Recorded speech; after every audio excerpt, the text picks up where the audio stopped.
So it's Black History Month, and I want to celebrate one of the unsung heroes of medicine. If you've never heard the name Henrietta Lacks, buckle in, because we're about to go on a ride. I am Dr. Kwaji. I'm a board-certified pediatrician, urgent care doc, and mom of 3.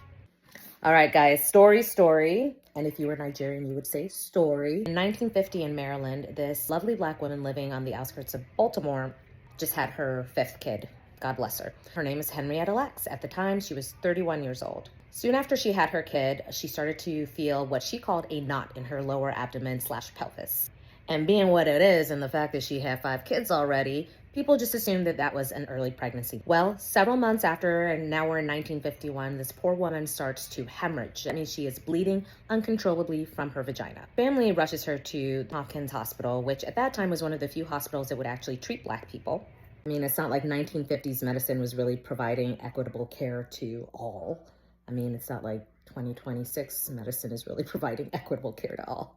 Henrietta was kind of hitting the trifecta of disadvantages. She was Black, she was poor, she was a woman.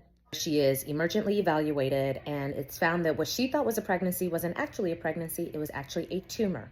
In fact, she was diagnosed with a very aggressive form of cervical cancer, and it had been rapidly growing, which is why it seemed as though she had a baby that was growing over several months. So in the process of evaluating her, stabilizing her, getting her treatment started, she had a sample taken from her cervix.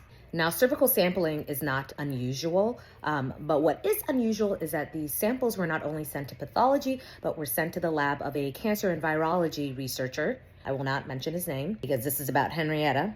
Now, this researcher was collecting cells from everybody at the hospital. He didn't care about race or gender or socioeconomic status. He was just collecting whatever abnormal cells he could get.